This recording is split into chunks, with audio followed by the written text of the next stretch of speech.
सरकारी फंड से बना हिसार का नया सिंथेटिक बास्केटबॉल कोर्ट उद्घाटन के कुछ ही दिनों बाद उखड़ने लगा है। खिलाड़ियों ने सवाल उठाए हैं तो मामला अब सीधे तौर पर सरकार तक पहुंचा, जिसके बाद खेल विभाग ने जांच के आदेश भी दे दिए। अब यहाँ पर कई सवाल भी खड़े हो जाते हैं। अब एक एक करके सभी सवाल आपकी टीवी स्क्रीन पर फ्लैश होंगे। इन्हीं सवालों पर आज हम चर्चा करेंगे। सवाल नंबर 1, सिंथेटिक कोर्ट बवाल, गुणवत्ता पर सवाल। सवाल नंबर 2, जिम्मेदार कौन, ठेकेदार या अधिकारी।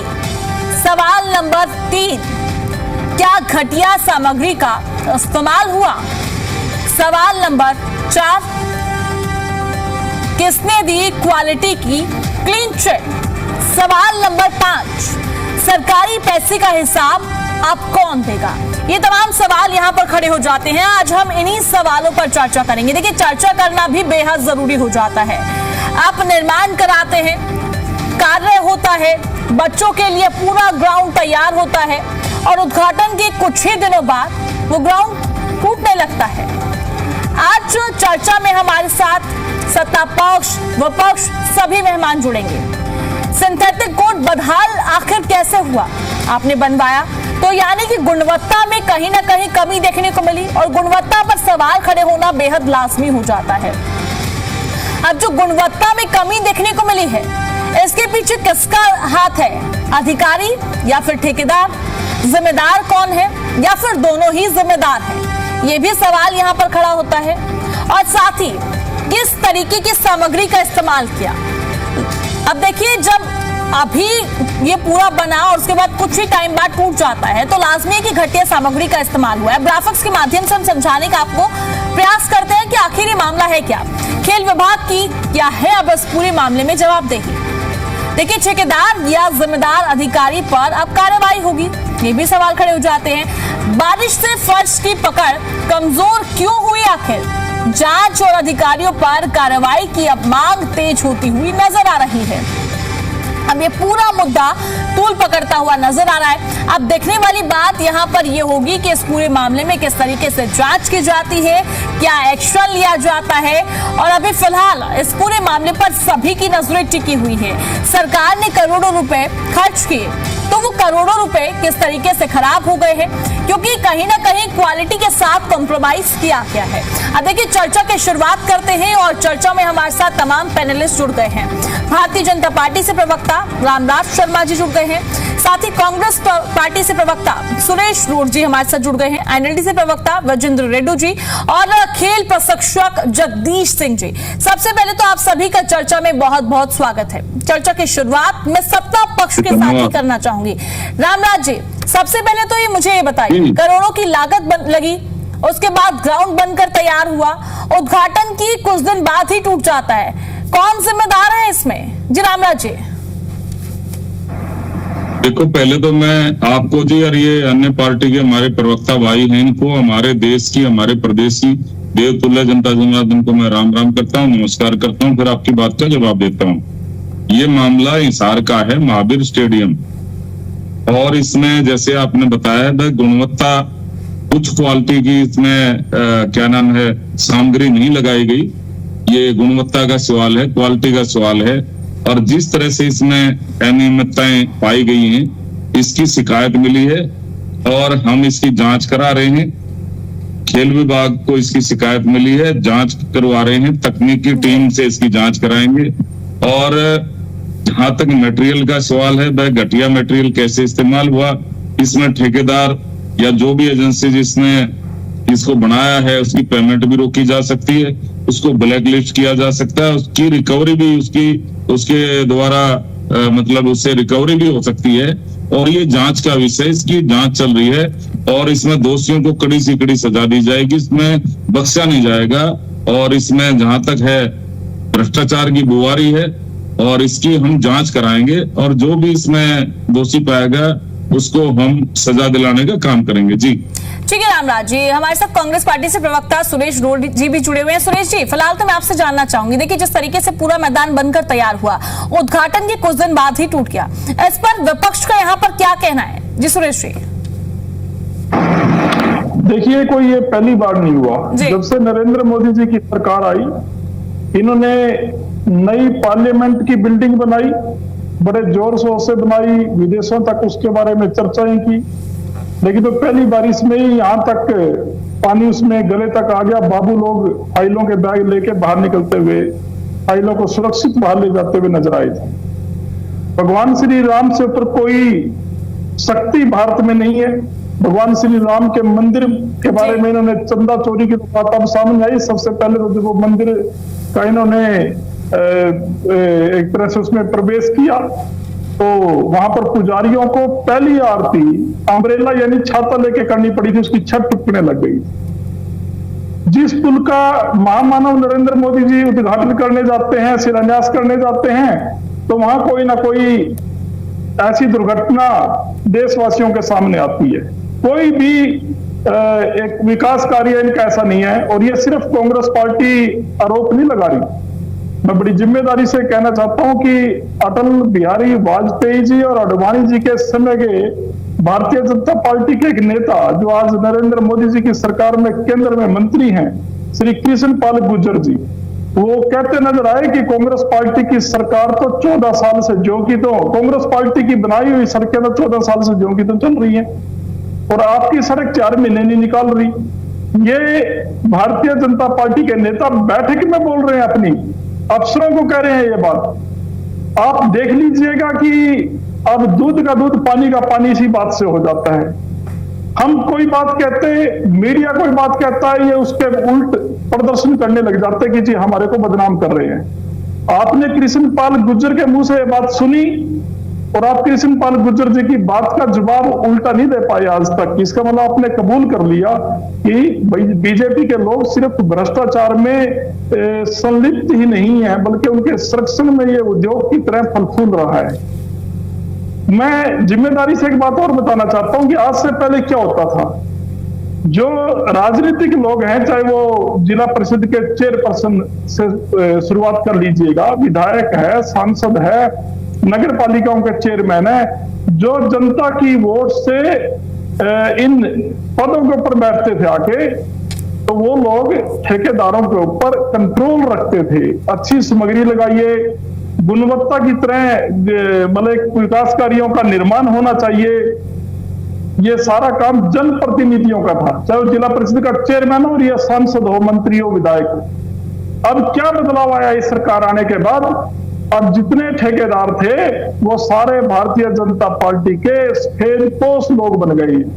अब नियंत्रण करने वाला कोई नहीं है। दो मुंहे सांप की तरह जनता को डस रहे हैं। सरकार का पैसा बैंकों से निकाल के भी, जैसे 661 करोड़ रुपया निकाला, उसको भी खा रहे हैं ट्रांसफर करके। जो विकास कार्य में कहीं गली सड़क पुल बनेगा उसको भी खा रहे। ये पूरे प्रदेश में ही नहीं, पूरे हिंदुस्तान में यही हो रहा है। पानी की टंकी दिखाई दी थी मीडिया में, हम मीडिया का धन्यवाद करते हैं। कांग्रेस के जमाने की पुरानी टंकी को जेसीबी पोकलेन मशीनों से तोड़ने में भारी मशक्कत करनी पड़ रही है, और इनकी टंकी में जैसे ये उद्घाटन करके और उसके बाद शिलान्यास करके साइड में हुए, तो वो एकदम से पानी उसका नीचे गिरने लग गया। बाल बाल बचे लोग वहां पर जो कर्मचारी थे। तो इस तरीके की घटनाएं जो है, मैं अभी एक ताजा घटना और याद करा देता हूँ। लगे याद ठीक है सुरेश जी, ठीक है, आपने कई घटनाएं गिनवा दी हैं। बिल्कुल रामराज जी से इन सभी जो है आपने जितने भी सवाल उठाए उन सभी सवालों का जवाब मैं लूंगी। अभी और भी मेहमान हमारे साथ जुड़े हुए, रेड्डू जी भी जुड़े हुए हैं। रेड्डू जी देखिए, जिस तरीके से यहाँ पर भ्रष्टाचार पर भी तमाम सवाल खड़े हो जाते हैं, गुणवत्ता पर भी सवाल खड़े होते हैं कि करोड़ों रुपए की लागत लगी है, हजारों की लागत नहीं लगी। आपने करोड़ों रुपए की जो है लागत भी लगाई, उसके बावजूद जो आउटपुट है इस तरीके का मिलता है। उद्घाटन होता है, उद्घाटन के कुछ दिन बाद ही मैदान खराब होता हुआ नजर आता है। जी रेड्डू जी, अपनी प्रतिक्रिया रखिए। देखिए, सर्वप्रथम आपके चैनल से जुड़े हुए हर गणमान्य व्यक्ति को इनेलो की तरफ से राम राम, नमस्ते और जय हिंद। इससे ज्यादा बड़ी प्रामाणिकता और इससे बड़ी ज्यादा जो है श्रमनाक काम क्या होगा। सिंथेटिक ग्राउंड जो 1.5-2 करोड़ रुपए की कीमत से लगा और वो 5 दिन बाद ही उखड़ना शुरू हो गया, और फिर जब उसकी शिकायत जाती है तो उसके ऊपर पैच वर्क करने का काम किया जाता है। जो ताजा ग्राउंड बनाया है और शिकायत होने के बाद उसके ऊपर पैच वर्क लगाया जाता है। वहां के जो पत्रकार सुरेंद्र नैन जी को मैं सुन रहा था, बड़े ही अच्छे तरीके से उसने उसको दिखाने का और समझाने का काम किया। तो कैसे ये पैसा खाया जा रहा, जिस प्रकार से सुरेश रोड ने काफी सारी बातें गिनवाई, इसमें जो उनको सभी को मानते हुए आगे जोड़ते हुए मैं कहना चाहता हूँ, जिनमें प्रधानमंत्री नरेंद्र मोदी जी का दौरा था और रामराज जी भी हमारे भाई है, पड़ोस के ही है। तो प्रधानमंत्री के जाते ही जो गलियां बनाई थी, गलियां उखाड़नी शुरू कर दी मैडम। वो गली को उखाड़ करके ले गए, ब्लॉक की गली बनाई और प्रधानमंत्री के जाते ही उखाड़ ली गई। रोड जो है अगले दिन टूटने शुरू हो गए, बिना सरियों के पुल बनने शुरू हो गए हरियाणा प्रदेश में।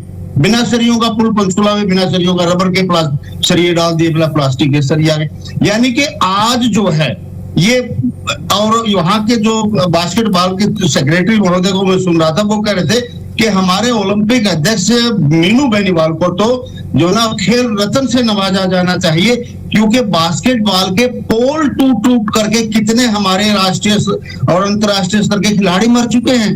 हार्दिक, अमन बेचारे युवावस्था में जो नेशनल, राष्ट्रीय, इंटरनेशनल लेवल के बास्केटबॉल के खिलाड़ी थे, उनकी बास्केटबॉल का पोल टूटने से मृत्यु हो जाती है और फिर कहते हैं कि इनको खेल रत्न मिलना चाहिए।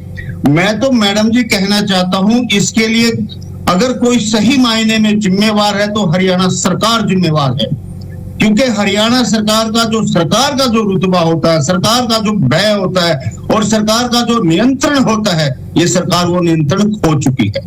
इसलिए हर कोई अपने मनमाने ढंग से लूटने का काम कर रहा है, जिसका जहां मौका लगता है वहां लूटने का काम करते हैं और इनके सरकारी मंत्री सभी कमीशन लेते हैं और कहीं अपनी प्रॉपर्टी डीलिंग का काम करते हैं। तो फिर भला एक आदमी, जिस ठेकेदार की शरेआम गलती पकड़ी गई, वो सिंथेटिक जो है ना किस प्रकार से उखाड़ रहे हैं, लातों के साथ, पैरों के साथ, हाथों के साथ, और फिर भी उसकी इतनी हिम्मत आ गई कि उसके ऊपर पैच वर्क कर रहा है। इसका मतलब उसको किसी का भय ही नहीं है, सभी के साथ मिला हुआ है वो बंदा।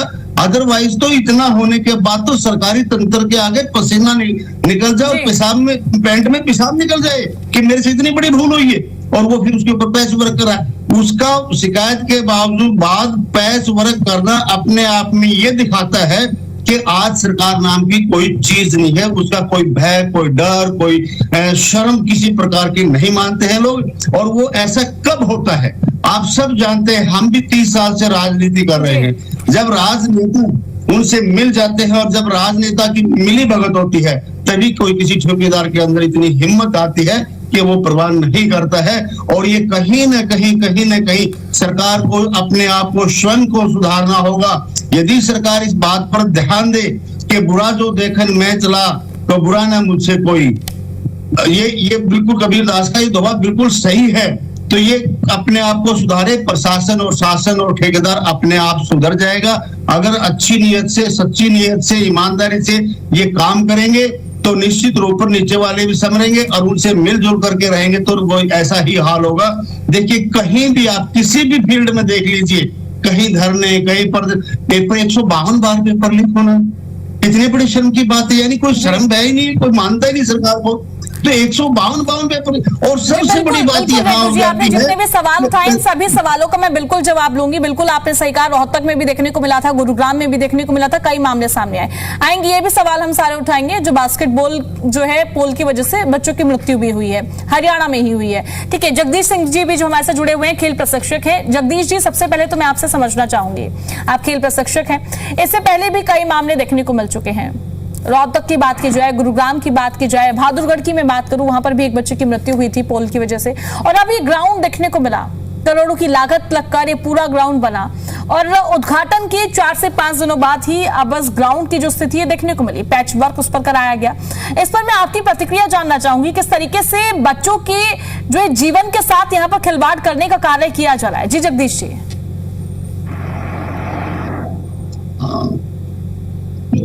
जगदीश जी, आपका माइक म्यूट है, प्लीज अनम्यूट कर लीजिए।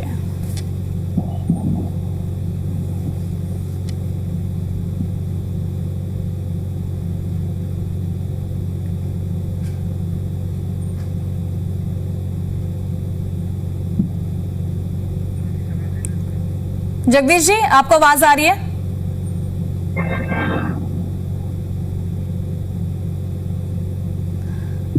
ठीक ठीक है, जगदीश जी के पास जाएंगे, कुछ इशू हो रहा है, नेटवर्क इशू है, आगे बढ़ते हैं। रामराज जी, मैं आपके पास ही आना चाहूंगी। रामराज जी, देखिए, आपने पूरे पैनल को सुना और जाना भी, पूरे विपक्ष को भी सुना कि विपक्ष की तरफ से साफ तौर पर सवाल उठाए जा रहे हैं। देखिए, सवाल उठना सत्ता पक्ष पर लाजमी भी हो जाता है। मैं आपको कुछ आंकड़ों के साथ बताना चाहूंगी। रोहतक का मामला, 16 साल की बच्चे की मृत्यु हुई थी, बास्केटबॉल ग्राउंड में ही हुई थी, हार्दिक लाठी। दूसरा बहादुरगढ़, यहाँ पे 15 वर्षीय छात्र अमन की मृत्यु हो गई थी पोल गिरने से। तीसरा मामला गुरुग्राम हाल ही में आया, 24 वर्षीय छात्र घायल हो गया था। और भी कई मामले हैं, ये भी मैं हाल ही के आंकड़ों की बात कर रही हूं। और अब इस तरीके से ग्राउंड बना, करोड़ों की लागत लगी और ग्राउंड कुछ ही दिनों में खराब होता हुआ नजर आ रहा है। जी रामराज जी। देखो, जैसा कि मैंने आपको बताया, ये जांच का विषय है, इसमें जांच जारी है और जो भी दोषी पाया गया उसको कड़ी से कड़ी सजा दी जाएगी। और मैंने आपको बताया जैसे भाई, भ्रष्टाचारी चाहे कितना भी बड़ा हो, दोषी कितना भी बड़ा हो, उसको बख्शा नहीं जाएगा।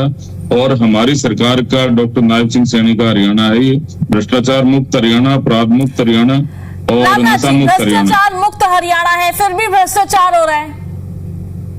तो मैंने आपको यही बताया, चाहे कोई भी हो, इसमें जांच जारी है, इसमें बख्शा नहीं जाएगा। जहां तक रोहतक की बात बताई आपने, रोहतक में क्या है, वो पुराना हो गया था, वो कांग्रेस के टाइम में बना हुआ था। कौन करेगा सर? कांग्रेस के टाइम पर बना, उसके बाद देखभाल कौन करेगा? रामराज जी, देखभाल कौन करेगा? कितने साल हो गए आपकी सरकार को? कांग्रेस के समय में बना, देखभाल तो होगा ना। ऐसा है, हमारे खिलाड़ियों को पूरी सुरक्षा दी जाएगी, खिलाड़ियों का मनोबल डाउन नहीं होने दिया जाएगा, उनको पूरी सुरक्षा दी जाएगी और गुणवत्ता से कोई समझौता नहीं किया जाएगा। जिसने भी ये गलती की है, जहां भी ये अनियमितताएं मिली हैं, जहां भी ये गलत हुआ है, उस जांच जारी है और उसको कड़ी से कड़ी सजा दी जाएगी, दोषी बख्शा नहीं जाएगा। और जहां तक बात मैंने बताया, खिलाड़ियों को प्रोत्साहन दे रही है हमारी सरकार और सारे काम हमारी सरकार में मेरिट के आधार पर होती हैं और किसी भी क्वालिटी से समझौता किसी भी कीमत पर नहीं किया जा सकता। और इस बारे में हम जांच करवा रहे हैं और जैसा भी सामने आएगा, चाहे कोई अधिकारी है, चाहे वो कर्मचारी है, चाहे ठेकेदार है, चाहे और कोई टेक्निकल पर्सन है जिसने इसको देखा है, तो सबको इसमें जांच के दायरे में है और जांच पूरी होने दो, आपके सामने आ जाएगा और इसमें बख्शा नहीं जाएगा। जो भी दोषी है उसको कड़ी से कड़ी सजा दी जाएगी। और जहां तक बात है, जुड़े हुए हैं जगदीश जी, अब आपको मेरा ऑडियो आ रहा है? हाँ, आ रहा है जी। जी जगदीश जी, रखिए अपनी बात को। सुरेश रोड जी, मैं उसके बाद आपके पास आती हूँ। जी जगदीश जी। मेरी बात यह है जी, मैं पहली बार ये सुन रहा हूँ जो हमारे बीजेपी के प्रवक्ता हैं, इनने कुछ हद तक सच बोला, माना कि घटिया क्वालिटी लगी है, इसमें मटेरियल सही नहीं था और जांच की जा रही है। लेकिन पिछले 12 साल से हरियाणा में भारतीय जनता पार्टी की सरकार है और हमारी जो खेल नीति है उसका ढिंढोरा पीटा जा रहा है, वो बिल्कुल कागजी और हवाई है।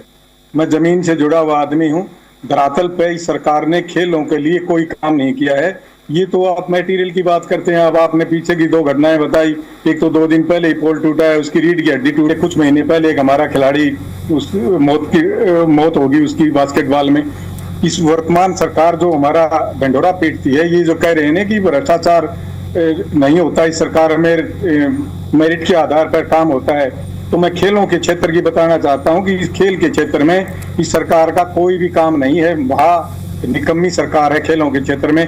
2 दिन पहले हमारी 2 बेटियां 3 बेटियां यहाँ जो फुटबॉल की हैं, मेरे नजदीक गांव है बुआनी खेड़ा में अलगपरा, उनकी भर्ती हुई है। एक छोटा सा एग्जाम्पल है, वो यूपी पुलिस में सिपाही लगी हैं। आप देख लें अब हरियाणा सरकार की खेल पॉलिसी कैसी है। हम अपने खिलाड़ियों को रोक ही नहीं सकते, उनको नौकरी दे, वो यूपी में और राजस्थान में। राजस्थान सरकार ने पिछले दिनों, गहलोत सरकार ने सब इंस्पेक्टर भर्ती किए हैं। हरियाणा सरकार में खिलाड़ियों की कोई भर्ती नहीं हुई 12 साल से, न समय पर पुरस्कार दिया जाता। सिर्फ ये झूठ और लूट की सरकार है, सिर्फ ढकोसलेबाजी, इवेंट मैनेजमेंट है, धरातल पे कोई काम नहीं है। और लोग बोलते नहीं, मीडिया भी अच्छी तरह से कोई दिखाता नहीं है इनकी कमियों को। जितने भी हमारे खेल स्टेडियम है ग्रामीण क्षेत्र में, राजीव गांधी खेल स्टेडियम उनका नाम रखा गया था, इनने उनका नाम बदल दिया, लेकिन काम कोई नहीं किया। वहाँ पे बड़ी बड़ी घास खड़ी है, न पीने का पानी है, न टॉयलेट है, साफ सफाई का कोई मतलब नहीं है इनको, सिर्फ झूठ बोलते हैं। और 2021 के बाद जो हरियाणा सरकार उस खिलाड़ी को भीम पुरस्कार देती है, आज तक 2026 हो गई, वो पुरस्कार भी नहीं दिया इन्हें, जो हर साल दिया जाना चाहिए। जो उत्कृष्ट 15 खिलाड़ी होते हैं उनको पुरस्कार दिया जाता है, वो नहीं दे पा रहे, न नौकरी दे पा रहे। खेल कोटे में नौकरी देने की बात करते हैं, ढिंडोरा पीटते हैं। खिलाड़ियों के लिए सीईटी पास करना कंपलसरी कर दिया। खेल का वजूद कहाँ रह गया, कहाँ रहेगी इंपॉर्टेंस खेल की? सिर्फ इस सरकार में झूठ और लूट है, मीडिया मैनेजमेंट है और इवेंट मैनेजमेंट है। धरातल पे कोई काम नहीं है सरकार का। चाहे मीनू बेनीवाल हो, चाहे हमारा जो गौतम जी हो खेल मंत्री, सिर्फ हवाबाजी बात करते हैं। 2036 में हम 36 मेडल दे देंगे, बातों से मेडल नहीं आते, मेडल धरातल पे काम करने से आते हैं। और काम इस सरकार का खेल के क्षेत्र में तो बिल्कुल जीरो है और बिल्कुल बहुत बड़ी उदासीनता है। खिलाड़ियों में, युवाओं में बहुत बड़ी उदासीनता है। खिलाड़ी निराश और हताश है। वर्तमान सरकार में कोई नौकरी कहीं है नहीं। 3% कोटा है, घटा के उसको 6 विभाग में कर दिया और उसमें सीईटी लागू कर दिया। हमारे खिलाड़ियों का पलायन आप देख लें। हमारे जो वाल्मीकि जी विधायक, उनको मुबारकबाद दे रहे हैं, पुलिस में सिपाही लग गई। परंतु शर्म की बात है, डूब मरो तुम। हमारे खिलाड़ी जो राष्ट्रीय अंतर्राष्ट्रीय स्तर यूपी पुलिस में सिपाही की नौकरी करेंगे, कहाँ है आपकी सरकार? कहाँ है सैनी जी की सरकार? हमने ये कर दिया, वो कर दिया, सिर्फ ढकोसलेबाजी है। धरातल पे कोई काम नहीं है। वहां निकम्मी सरकार है, खिलाड़ी युवा सब परेशान है, धरातल पे कोई काम नहीं है। खिलाड़ियों को अभी न खेल नर्सरी लागू कर दी, उनको 2000 रुपए देते हैं महीने के, हमने बढ़ा के 2000 कर दी। तो 2000 रुपए मेरी क्लब को नर्सरी मिली थी 2024 में, आज तक खिलाड़ी भटक रहे हैं। उनको 2000 रुपए जो महीने के मिलने थे वो भत्ता भी नहीं दिया। 2024 की बात कर रहा हूं मैं ऑन रिकॉर्ड बोल रहा हूँ ये बात। ये सिर्फ ढिंडोरेबाजी करते हैं, बयानबाजी करते हैं। धरातल पे वर्तमान सरकार का खेल का जो वो है प्रदर्शन। जगदीश जी, माफी चाहूंगी आपको बीच में इंटरप्ट कर रही हूँ। देखिए अभी थोड़ा जो है छोटा सा वक्त तो चला है एक ब्रेक का, ठीक है? जगदीश जी और रेड्डू जी और राम हुए हैं। सुरेश जी, आप रखिए अपनी बात को, आप क्या कुछ कहना चाह रहे थे?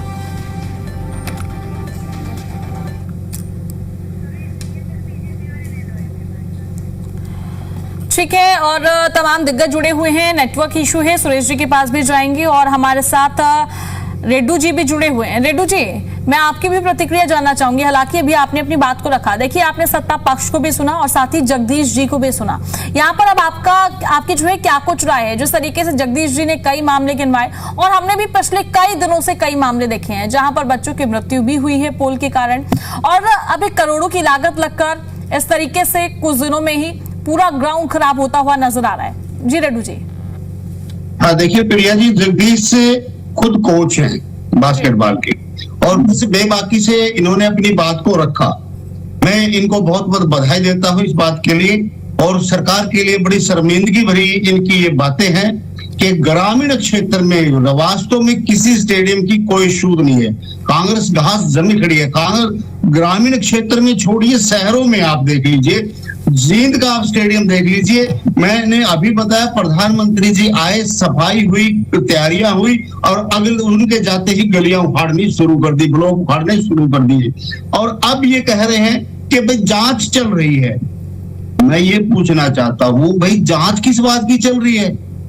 ग्राउंड टूटा हुआ है, मटेरियल घटिया लगा हुआ है, सबको पता लग गया है, सबके सामने है। ठेकेदार ने लगाया है और ठेकेदार किसने लगाया उस ठेकेदार का आप सबको पता है। क्यों नहीं ठेकेदार से आगे की कार्रवाई पूछताछ शुरू हो जानी चाहिए थी?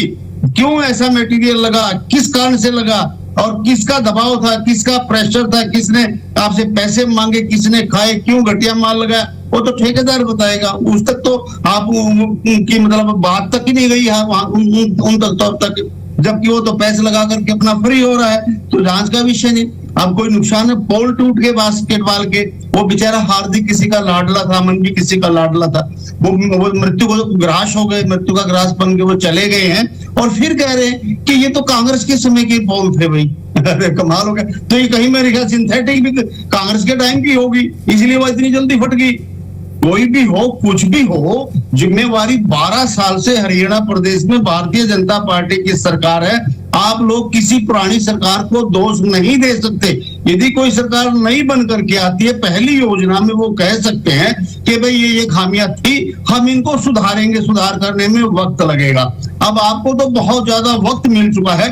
अब आप किसी को दोष दो तो मैं समझूंगा कि आपकी नाकामी आप स्वयं मान रहे हो। यदि 12 साल में भी उसको आप ठीक से नहीं करते हो तो देखिए और भी कितने करप्शन हमारे सबके सामने आए हैं, कितनी जांच कमेटियां बैठी हैं, कितने पेपर लीक हुए हैं, कितने बड़े बड़े 500 600 करोड़ के बैंक घोटाले हुए हैं। यानी कि एक के बाद एक घोटाला, फिर भी बड़े कॉन्फिडेंस के साथ जब ये कहते हैं कि चाहे मुख्यमंत्री हो चाहे इनके मंत्री महोदय हो, सभी कहते हैं हम तो जीरो टॉलरेंस की सरकार है, हम कुछ सहन नहीं करेंगे, कोई पर्ची खर्ची नहीं चलती है। अरे भाई सब कुछ आपकी आंखों के सामने आ जाता है, फिर कहते हैं हमने ही तो इसको पकड़ा है, हमने ही तो निकाला है। कितनों को पकड़ोगे, कितनों को करोगे? और सबसे बड़ी बात नैतिकता। देखिए प्रिया जी, एक बड़ी कमजोरी सरकार की मैंने पकड़ी है, मैं जो मेरा विश्लेषण है, ये लोग क्या करते हैं कि जो अपना हो वो कितने भी घोटाले करे, कितने भी गलत कार्य करे, ये उसको कभी नहीं पकड़ते, उसको सजा नहीं देने में हिचकते हैं, उसको हमेशा आगे बढ़ाने का काम करते। चाहे हांसी में विनोद भ्याणा विधायक को, उन्होंने कितनी सरकार की किरकिरी करवाने का काम किया, लेकिन विनोद भ्याणा के ऊपर कोई एक्शन नहीं लिया गया कि अभी आपको जन आंदोलन के आगे झुकना पड़ेगा। इसी प्रकार से धर्मेंद्र प्रधान के लिए पूरा हिंदुस्तान खड़ा हो चुका है, लेकिन पता नहीं नैतिक मूल्य की किताब लगाते हैं स्कूलों में और खुद में नैतिकता बची हुई नहीं है भाई। अरे भाई सारा हिंदुस्तान आपके खिलाफ खड़ा हुआ है, 152 पेपर लीक हो चुके हैं आपको जो शिक्षा व्यवस्था आपके कंट्रोल में नहीं है। खुद जाकर के इस्तीफा देकर के बच्चों के बीच में बैठते, लो भाई मैं कंट्रोल नहीं कर पाया, आपसे माफी मांगता हूँ और मैंने इस्तीफा भी दे दिया। मेरे इस्तीफे के लिए इतना बड़ा आंदोलन करने की क्या जरूरत थी भाई? क्या याद कीजिए उन नेताओं को जो छोटी सी कमी के ऊपर इस्तीफा देकर के अपने घर चले जाया करते थे। बाबू जगजीवन राम जी को देख लीजिए, वीपी सिंह को देख लीजिए, शशि थरूर तक को, नटवर सिंह को, और आप अपने नेता को देख लीजिए, लाल कृष्ण आडवाणी जी ने उसके ऊपर छोटा सा एग्जाम लगा था, इस्तीफा देकर के घर बैठ गया, तो मैं लोकसभा में नहीं जाऊंगा भाई। लेकिन ये नैतिक मूल्य की बात करने वाले, विद्यालयों में और स्कूलों में कॉलेजों में किताबें लगवाने वाले, नैतिक मूल्य बच्चों को पढ़वाने के लिए मजबूर करने वाले लोगों में खुद में नैतिकता नहीं बची है। खुद नैतिकता की बात करते हैं लेकिन खुद उसको अपनाते नहीं है। तो प्रिया जी माहौल खराब हो चुका है और ये इसी वजह से हो, दोषी को दोषी नहीं मानते, दोषी कोई भी हो उसको दोषी मान लेना चाहिए सरकार को, वही सरकार कामयाब होती है और वही शासक और प्रशासक अच्छा होता है जो मान ले। अपना नजदीकी भी भाई है तो उसको भी माने, हाँ you are wrong you are right, ये करना चाहिए। ये सरकार ऐसा नहीं, ठीक है, एक के बाद यार है और आगे निकलते रहेंगे। ठीक है सुरेश जी, अब रखिए अपनी बात को आप। जी देखिए, 2014 के बाद एक परिवर्तन आया है इस देश की राजनीति में। पहले क्या था, गांधी जी, नेहरू जी के द्वारा लोकतंत्र हिंदुस्तान के नागरिकों को सौंपा गया, संविधान सौंपा गया, जिसके तहत जनता अपने वोट से प्रिया जी सरकार का चयन करती थी जी। 14 के बाद क्या हुआ, ईवीएम मशीनों से, फ्लोटिंग वोट से सरकार अपना चयन खुद करती है। नरेंद्र मोदी जी की पार्टी बीजेपी, जनता के वोट की इनको जरूरत नहीं है। और जब जनता पे समस्या आती थी, पहले जनता के द्वारा चुनी सरकारें उस मुसीबत के समय में, समस्या के समय में जनता के साथ खड़ा होके जनता की सुरक्षा के लिए काम करती थी। अब ये सरकार क्योंकि चुनी हुई ईवीएम से है, तो जब भी जनता पे कोई भी प्राकृतिक आपदा आई, कोरोना जैसी महामारी, सरकार ने हाथ खड़े कर दिए कि अपनी सुरक्षा थाली बजाकर, चम्मच बजाकर जो करना है करो, हमारे बस का कुछ नहीं। हमारे इंडियन यूथ कांग्रेस के कार्यकर्ता दिल्ली में बाहर की एम्बेसियों में ऑक्सीजन के सिलेंडर देकर देश की इज्जत बचाते हुए आपको दिखाई दिए थे कोरोना समय, लेकिन इनका कोई सरोकार किसी चीज से नहीं था, सिर्फ थाली बजवाने से था, फोन की लाइट जलवाने से था। तो मैं ये शॉर्ट में जो बात कह रहा था कि ये व्यवस्था इन्होंने बदली है कि जो समस्याएं सरकार जिम्मेदारी लेती थी, अब जिम्मेदारी जनता की है। कोई भी चाहे प्राकृतिक आपदा आ जाए, कोई और समस्या आ जाए, जैसे अभी तेल के, डीजल और पेट्रोल के रेट बढ़ाए तो मोदी जी ने साफ कह दिया कि घर से बाहर कम निकलो और ये तो झेलना पड़ेगा। अरे आपको प्राइम मिनिस्टर बनाया है तो आपकी सरकार है, तो आप अमेरिका के दबाव में क्यों ना ईरान और रशिया से तेल खरीद के हिंदुस्तानियों को सही रेट पे देते? ये जिम्मेदारी किसी और की है। सरकार का काम होता है कि विदेश नीति पे भी आप नजर रखें और देश की स्थिति भी देखें, लेकिन जो जो समस्या कहीं पर हुई इन्होंने हाथ खड़े कर लिए। वही बात मैं इनके भ्रष्टाचार के बारे में कह रहा था कि पहले क्या होता था, जो राजनीतिक लोग थे वो ठेकेदारों पर कंट्रोल करते थे कि आपने गुणवत्ता बनाए रखनी है। लेकिन बीजेपी की सरकार आने के बाद आरएसएस और बीजेपी के कुंठाग्रस्त लोग, जो जिंदगी में कभी जिन्होंने एक तिनके के दो नहीं किए, ऐसे लोग करोड़ों के अरबों के टेंडर लेकर लोगों को मारने का काम कर रहे हैं। उन्होंने, वो कहते हैं नाच ना जाने अंगन टेढ़ा, जो खुद जिंदगी में स्कूल के पीछे से नहीं निकले, वो लोग शिक्षा के क्षेत्र में बड़े बड़े ठेके ले रहे हैं, क्योंकि इनके ऊपर कृपा है भारतीय जनता पार्टी के नेताओं की। जिन लोगों ने कभी एक ईंट उठा के नहीं देखी, वो लोग बड़ी बड़ी बिल्डिंगें बना रहे हैं। जिसने कभी बल्ला नहीं पकड़ के देखा, मिर्जा के बेटे ने वो चेयरमैन बना दिए जाते हैं स्पोर्ट्स के अथॉरिटीज के। ठीक है सुरेश तो जी, मेरा मुद्दे ये पर कहना है कि मेरा ये कहना, हाँ मैं उसी पा रहा हूँ, उसी पा रहा हूँ। मैं ये कहना चाहता हूँ कि जिस तरीके से जगदीश जी को मैं सुन पा रहा था आपकी डिबेट में जी, वो तो कोई राजनीतिक व्यक्ति नहीं थे। उन्होंने बड़ी खरी खरी बात बताई कि भ्रष्टाचार मुक्त की बात करेंगे और भ्रष्टाचार खुद करेंगे। ये मेरा ख्याल भ्रष्टाचार मुक्त शब्द का इन्होंने अर्थ ही बदल दिया। तो जगदीश जी तो एक कॉमन व्यक्ति हैं, खेल के क्षेत्र से जुड़े हुए एक व्यक्ति हैं वो। उन्होंने खुद कहा है कि कितने युवाओं की इन्होंने जान ले ली। और आप बात करते हैं कि हम जीरो टॉलरेंस, मैं इस विषय के ऊपर यह कहना चाहता हूं, आपके चैनल के माध्यम से सरकार का ध्यान आकर्षित करना चाहता हूं। अगर आपकी जीरो टॉलरेंस है, पहली बात तो यह है कि अगर आप सरकार नहीं चला सकते, आपके बस की बात नहीं है, तो आप इस्तीफा देके घर बैठ जाओ। कुर्सी ही तो है, कोई जनाजा तो नहीं संभाल सकते तो छोड़ क्यों नहीं देते। और अगर फिर भी आप कहते हैं कि समय रहते हम संभाल सकते हैं, अभी जो टाइम पड़ा हुआ है वो पूरा करेंगे, तो फिर एफआईआर दर्ज कीजिए ना इनके ऊपर। जैसे रेणु जी ने कहा तो पैच वर्क कर रहे हैं, जगदीश जी ने भी बताया। आपने रोहतक में जो घटना घटी, बहादुरगढ़ में जो घटना घटी और गुड़गांव में घटी, इससे पहले जो पहलवान बेटियों के साथ इतना बुरा दुर्व्यवहार किया गया दिल्ली में, तो उसको कौन भूल सकता है। तो क्या आपने ब्रिजभूषण शरण के खिलाफ कोई एफआईआर दर्ज करी अगर आपकी जीरो टॉलरेंस है, जिसके ऊपर इतने गंभीर आरोप थे? या तो आप ये कहिएगा, मेरे को तो ये लगता है बल्कि प्रिया जी ने ये डरते हैं, क्योंकि जैसे अभी धर्मेंद्र प्रधान जी का इस्तीफा ले लिया गया, अगर धर्मेंद्र प्रधान जी की अपनी कोई शक्ति नहीं है, जो मुझे आभास हो रहा है, वो आरएसएस के लिए नरेंद्र मोदी और अमित शाह के लिए काम करते हैं, मैनेजर टाइप मिनिस्ट्री है इनकी। इनको यह लगता है अगर धर्मेंद्र प्रधान का इस्तीफा दिया और वो उस पर केस बना तो वो नरेंद्र मोदी की सच्चाई बता देगा मार्केट में जाके। इस भय से ये एक भी मंत्री का, चाहे ब्रिजभूषण शरण हो या धर्मेंद्र प्रधान हो, किसी का भी इस्तीफा नहीं देते। क्योंकि देखिए, बुद्धिमत्ता की अगर बात होती तो ये छात्रों की मांग उठाने से पहले धर्मेंद्र प्रधान को बाहर का रास्ता दिखा देते, लेकिन नहीं दिखा रहे। क्यों नहीं दिखा रहे? क्योंकि धर्मेंद्र प्रधान ने खुद गलती नहीं करी है, उनसे करवाई गई है। वो नरेंद्र मोदी के लिए काम करते हैं, वो आरएसएस के लिए काम करते हैं, और अगर उनको बाहर निकाला गया वो अपना मुंह खोलेंगे। ठीक है सुरेश जी, आज मुद्दा हमारा वैसे इस पर चर्चा करने का नहीं है कि धर्मेंद्र प्रधान अभी इस्तीफा देंगे या नहीं देंगे, क्यों नहीं दे रहे हैं। अभी जो मुद्दा है हम इसी पर कर रहे हैं कि ग्राउंड की जो गुणवत्ता पर सवाल जो खड़े हो रहे हैं, यही मुद्दा है। रामराज जी, आप बड़ा मुस्कुरा रहे हैं, रखिए अपनी बात को।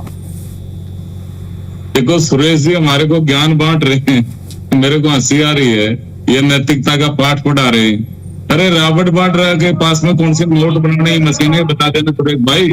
जहां जहां तुम्हारी सरकारें थी, चाहे राजस्थान में हो, चाहे हरियाणा में हो, चाहे तुम्हारी पंजाब में हो, चाहे हिमाचल में हो, चाहे दिल्ली में हो, जहां जहां तुम्हारी सरकारें थी वहां प्राइम लोकेशन की जमीन रॉबर्ट वाड्रा को अलॉट कर दी गई। सेक्शन 4(6) का नोटिस थमाया, किसान को डराया धमकाया, सस्ते भाव में जमीन रख ली, महंगे भाव में बिल्डरों को बेच दी। ये भी आपकी सरकार। और भ्रष्टाचार की गंगोत्री है कांग्रेस पार्टी, गंगोत्री इंटरनेशनल झूठी पार्टी है कांग्रेस पार्टी। और दूसरा, जहां तक ये बता दे, एक बार में बताने तो लगेगा, ये भी बता दे रॉबर्ट वाड्रा ने कौन से नोट बनाने की मशीन लगा रखी है मेरे भाई। इतना बड़ा एम्पायर कैसे हो गया रॉबर्ट वाड्रा? सुनो, भगवान राम का चंदा कांग्रेसियों ने चोरी कभी नहीं किया। आप तो अरे राम की बात तो आपके मुंह से सुनता नहीं देता कांग्रेसियों के। भगवान श्री राम का मंदिर के भव्य ऐतिहासिक मंदिर अयोध्या धाम में बन रहा था। आपकी पार्टी सुप्रीम कोर्ट में गई थी, सुप्रीम कोर्ट में, और वकीलों की फौज खड़ी कर दी थी भगवान श्री राम के खिलाफ। आप सनातन के विरोधी हो, भगवान श्री राम के विरोधी हो, भगवान श्री कृष्ण के विरोधी हो, गिरना की पाठशाला के विद्यार्थी हो, गिरना की पाठशाला के। इमरजेंसी में जब इमरजेंसी लगाई कांग्रेस पार्टी ने, हिंदुओं का तो पकड़ पकड़ के नसबंदी कर दिया, मुसलमानों को छेड़ा तक नहीं। आप भारत को मुस्लिम राष्ट्र बनाना चाह रहे थे, अल्पसंख्यक को बहुसंख्यक, बहुसंख्यक को अल्पसंख्यक बनाना चाह रहे थे, भारत को मुस्लिम राष्ट्र बनाना चाह रहे थे आप। जिन्ना के पाठशाला के विद्यार्थी हो आप विपक्ष पर जाते हैं कि विपक्ष ने क्या किया, विपक्ष के समय पर क्या हुआ। अब जनता ने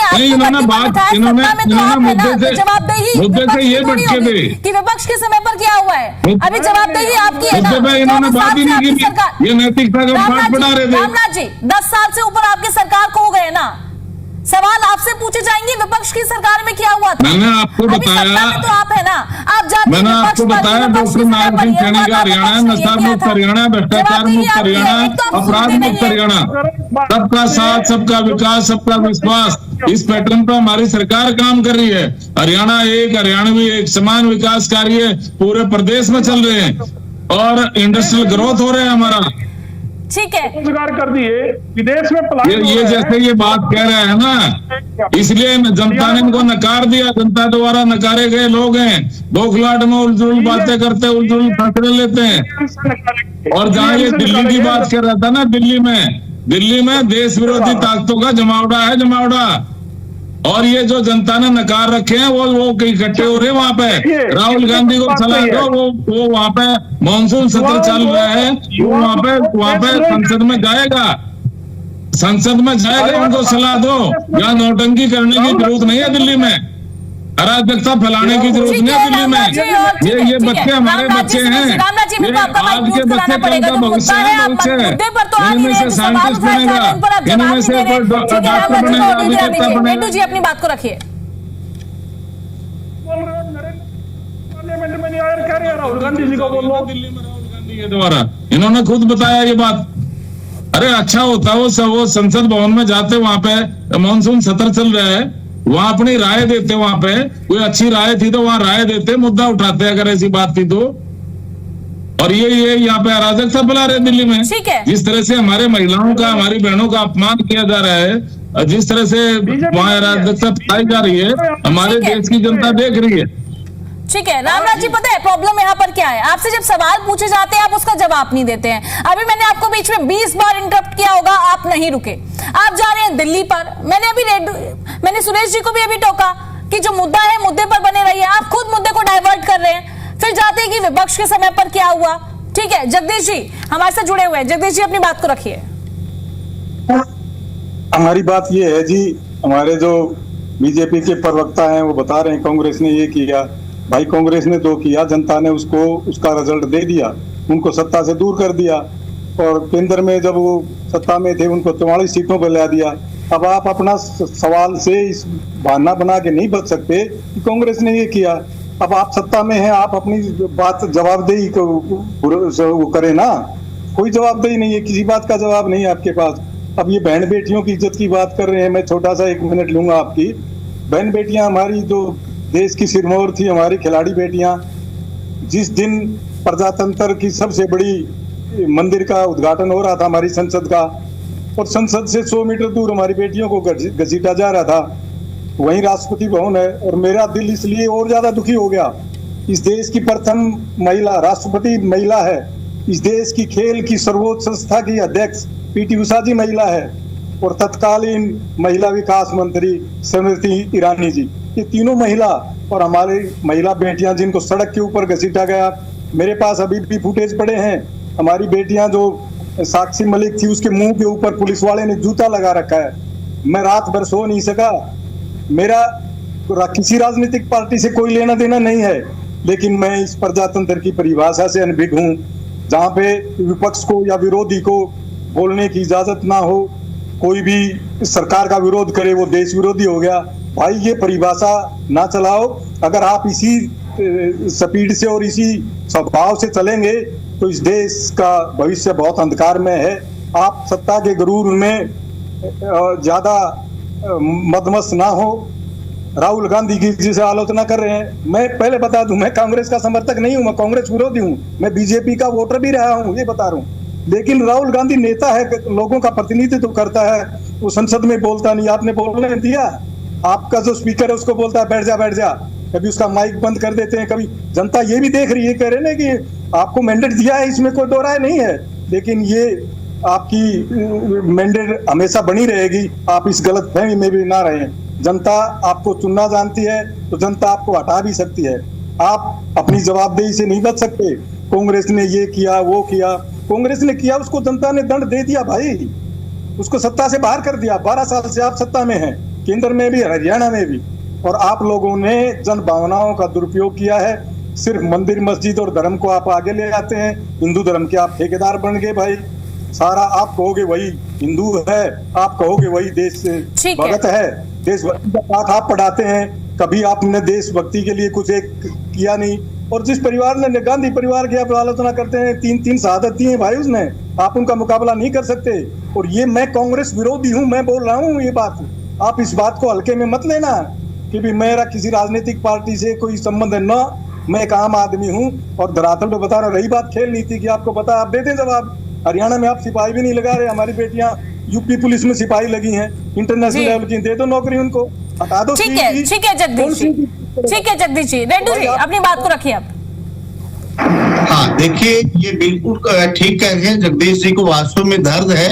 इन्होंने बताया कि 12 साल से खिलाड़ी कोटे में किसी प्रकार की कोई भर्ती नहीं की गई है। ढोल पीटते हैं, हर इतने मेडल आते हैं और मेडल में हरियाणा का सबसे ज्यादा भागीदारी होती है, लेकिन आगे उनके लिए रोजगार की कोई गारंटी है क्या? जो खिलाड़ी ओलंपिक में मेडल लेकर के आते हैं उनको तो नौकरी का हक बन ही जाता है। राष्ट्रीय स्तर के खिलाड़ी को भी नौकरी का हक बनता है, उसको भी नौकरी दी जाती है। और तो और शर्म की बात कितनी है, खेल स्टेडियम तो टूटेंगे ही टूटेंगे। इनको 2000 रुपए जो खिलाड़ी को एक तो डाइट के मिलते हैं उनको स्कॉलरशिप के रूप में, वो 2000 रुपए भी रेगुलर नहीं दिए जा रहे हैं। जैसा कि जगदीश ने बताया, अभी कई सालों के 2000 का स्टाइफंड जो स्टूडेंट्स का होता है खिलाड़ियों का, वो भी सरकार नहीं दे रही है। इक्विपमेंट खेलने के लिए नहीं दे रही है। यानी कि किसी प्रकार से भी खिलाड़ियों को कोई महत्व नहीं दिया जाता। मेडल आते हैं तब जरूर उनकी पीठ पर हाथ रख करके फोटो तुड़वाने का काम करते हैं कि देखिए हमारे हरियाणा प्रदेश के इतने खिलाड़ी मेडल लेकर के आए। ये बहुत अच्छी बात है, लेकिन वो खिलाड़ी अपनी मेहनत से, अपने खर्च से हमारे प्रदेश का नाम रोशन कर रहे हैं। सरकार का उसमें कोई ज्यादा बड़ा लेना देना कहीं किसी प्रकार का कुछ नहीं है। और मैं तो आपके चैनल के माध्यम से गवर्नमेंट ऑफ हरियाणा से इस बात के लिए निवेदन करना चाहूंगा कि किसी एक ग्रुप में तो आप ये कहलवा दीजिए कि ये ग्रुप सही चल रहा है, चाहे वो महिलाओं का हो, खिलाड़ियों का हो, किसानों का हो और अलग एम्प्लॉइज का हो। सभी वर्ग आज परेशान है। और जो है ना, सबसे बड़ा जो भ्रष्ट देव है, वो भ्रष्ट देव आज पनप रहा है, फल फूल रहा है। भ्रष्ट देवता की जो है ना पूरी पूजा पाठ की जा रही है, उसी को आगे लाया जा रहा है। राम की आड़ में भ्रष्ट देवता को खिलाने पिलाने का और उसको सजाने संवरने का पूरा अवसर इस सरकार में दिया जा रहा है। इस भ्रष्ट देवता को मारना होगा, राम को आगे लाना होगा, तभी देश और प्रदेश का कुछ भला हो सकता है। अन्यथा तो जिस प्रकार से आज भ्रष्टाचार अपनी चरम सीमा पर गया हुआ है, ये एक दिन हरियाणा प्रदेश को सबसे पीछे ले जाएगा। प्रिया जी, जीएसटी कलेक्शन में कहते हैं हमारा हरियाणा अव्वल नंबर पर है। पैसा खूब बांटा जाता है, आखिर वो जाता कहाँ है पैसा? ग्राउंड पर क्यों नहीं दिखाई देता? आज काम होता है, कल को टूट जाता है। अब बारिश आएगी थोड़ी सी, सारे सीवरेज ओवरफ्लो हो जाएंगे, जो कॉलोनियां तालाब बन जाएंगी, शहर तालाब का रूप धारण कर लेते। कहते मार्च में अप्रैल में मीटिंग करते हैं कि हमने जो ना जल निकासी की पुख्ता व्यवस्था करने के लिए 65 करोड़ की अलॉटमेंट कर दी, 100 करोड़ की अलॉटमेंट कर दी। पैसा तो खर्च हो जाता है लेकिन काम होता ही नहीं। वो पैसा खर्च कैसे होता है ये नहीं पता लग रहा, आज तक ये समझ में नहीं आई बात। तो इतना लगा दिया लेकिन काम है ही नहीं। यानी कि सरकार जानबूझ करके कबूतर बनी हुई है। जिस प्रकार से बिल्ली को देख करके कबूतर आंखें बंद कर लेता है कि मैं अब इसको दिखाई नहीं दूंगा, लेकिन बिल्ली तो उसको खाएगी ना, उसके आंख बंद करने से कबूतर थोड़ा बचेगा। तो ये जो है ना, सरकार आंखें बंद करके बैठी हुई है और खाने वाले इस प्रदेश को लूट लूट करके खा रहे हैं। इसलिए हमारा निवेदन है कि सरकार जागो। जनता ने आपको शासन दिया है और जनता ने आपको सत्ता सौंपने का काम किया है, इसलिए सत्ता सौंपने का काम किया कि कहीं ना कहीं पिछली सरकारों में कुछ कमियां रही है, कुछ खामियां रही हैं, हम मानते हैं। और उसी के परिणाम स्वरूप भारतीय जनता पार्टी को चुना कि ये शायद कुछ अच्छा कर करके दिखाएंगे। लेकिन ये तो कहते हैं ना कि पहला शेर तो ये सवा शेर निकल गए हैं, यानी कि इन्होंने तो उनसे भी ज्यादा भ्रष्टाचार और व्यवस्था और जो प्रशासनिक व्यवस्था है सब कुछ ऐसा बिगाड़ करके हरियाणा प्रदेश को रखने का काम किया है। आज हरियाणा प्रदेश के हालात बहुत खराब हो चुके हैं। आप किसी भी उदाहरण को ले लीजिए, नीट पेपर कितना इंपॉर्टेंट पेपर है जिसमें पूरे हिंदुस्तान के स्टूडेंट बैठते हैं और इंटेलिजेंट बच्चे बैठते हैं। वो बच्चे कभी स्टोन पेल्टिंग नहीं कर सकते, वो पत्थर नहीं फेंक सकते, वो लाठी नहीं चला सकते। हाँ, उनको लाठी चलाने वाले, पत्थर फेंक में वहां पर लोग घुसेड़ दिए ताकि इनको पीटने का मौका मिल जाए। ये सरकार का काम हो सकता है उनके आंदोलन को खत्म करवाने के लिए। अपने ही आदमी जो सिविल ड्रेस में लोग जाकर के वहां सिविल ड्रेस में डंडा लेकर के विद्यार्थियों को पीटने वाले, आखिर वो लोग कौन थे? क्या उसकी जांच होगी? क्या उनको सामने लाया जाएगा? जो सिविल ड्रेस में घूम रहे और हाथों में पुलिस वाले डंडे उन्होंने ले रखे हैं, तो आखिर वो कौन थे? वो वही तो लोग थे ना जो सरकार ने उनको आदेशित करके वहां भेजने का काम किया कि आंदोलन को भड़काओ, इसको हिंसक बनाओ, ताकि जो है ना इस आंदोलन को समाप्त किया जा सके। अरे भाई, वो 1 महीने से फालतू टाइम तक बैठे। जिस दिन ये पेपर लीक हुआ और फिर कैंसिल हुआ, मेरा तो मानना है कि अगर जरा सी भी नैतिकता हमारे शिक्षा मंत्री महोदय में होती तो उसी दिन इस्तीफा सौंप करके प्रधानमंत्री जी के आगे हाथ जोड़ लेते कि मेरे बस का ये सिस्टम नहीं है सर, आप किसी और को ये जिम्मेवारी देने का काम करें। और मीडिया के माध्यम से नहीं, मैं तो कहता हूँ धरना स्थल पर जाकर के बच्चों से भी माफी मांगनी चाहिए जिसको। तो ये पार्ट होता, ऐसा करते तो देश में अमन शांति कायम रहती। आज देश और प्रदेश में क्या बिल्कुल ठीक है, समय की कमी है, लास्ट 1 मिनट बचा है। मैं सभी की लास्ट में प्रतिक्रिया ले लेती हूँ। रामलाल जी, लास्ट कमेंट रख दीजिए। देखो, मैंने आपको बताया जिस तरह से हमारी सरकार काम कर रही है, हम पारदर्शिता के आधार पर हमारी सरकार काम करी। हमारी पारदर्शी सरकार है, सबका साथ, सबका विकास, सबका विश्वास, इस पैटर्न पर हम काम कर रहे हैं। और नशा मुक्त हरियाणा, भ्रष्टाचार मुक्त हरियाणा, अपराध मुक्त हरियाणा, ये डॉक्टर नायब सिंह सैनी जी का हरियाणा है। और जिस तरह से जनता हमारे को आशीर्वाद दे रही है, हम ऐसे ही जनता की सेवा करते रहेंगे। जनता हमारे को आशीर्वाद देती रहेगी। आने वाले जी प्रिया जी मेरे से कह रहे हो? जी सुरेश जी, फटाफट से अपना बात रखिए। जी प्रिया जी, देखिए जिस तरीके से भारतीय जनता पार्टी ने किसान आंदोलन में किसानों पे बड़े बड़े अत्याचार करे और साथ में उनको